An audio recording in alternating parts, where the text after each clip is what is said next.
সুন্দর একটা পরিবেশে যে খেলা হয়েছে সুন্দর সবাই খুব খেলোয়াড়ে ভালো খেলেছে। আমি বলবো একাদশ এবং ক্লাস 10 যে খেলাটা হলো, আমি অবশ্যই আমি একাদশ খেলোয়াড়দেরকে ছোট করবো না, কিন্তু তুলনামূলকভাবে কিন্তু তারা খেলেছে, ভালো খেলছে ক্লাস 10 খেলোয়াড়রা। কিন্তু দুর্ভাগ্যবশত কারণ যে আমাদের যে ইয়ে আছে, আমাদের চাহিদা যে খেলাটা, এটা সম্পূর্ণ একটা অনিশ্চয়তার খেলা। সেক্ষেত্রে আমি বলবো না যে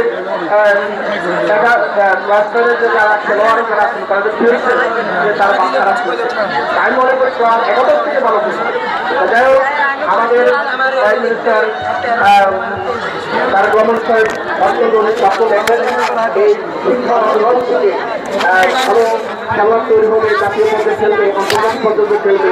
উনি এটা সুন্দর একটা চিন্তা মাথায় নিয়ে এসছে, যার কারণে আমাদের চালক একটা কথা বলছে যে স্কুলের একাদশ দখল করতে পারবে না, পূর্ব ঠিক করতে পারবে না, সেখানে ছবি তৈরি করার উনি পদক্ষেপ নিয়েছেন। যাই হোক, আমাদের পরীক্ষা অত্যন্ত ঐতিহ্যবাহী একটি স্টুডেন্ট কলেজ, এখান থেকে অনেক যুবজনে তারা বিভিন্ন পর্যায়ে খেলা তারা করতে পেরেছে।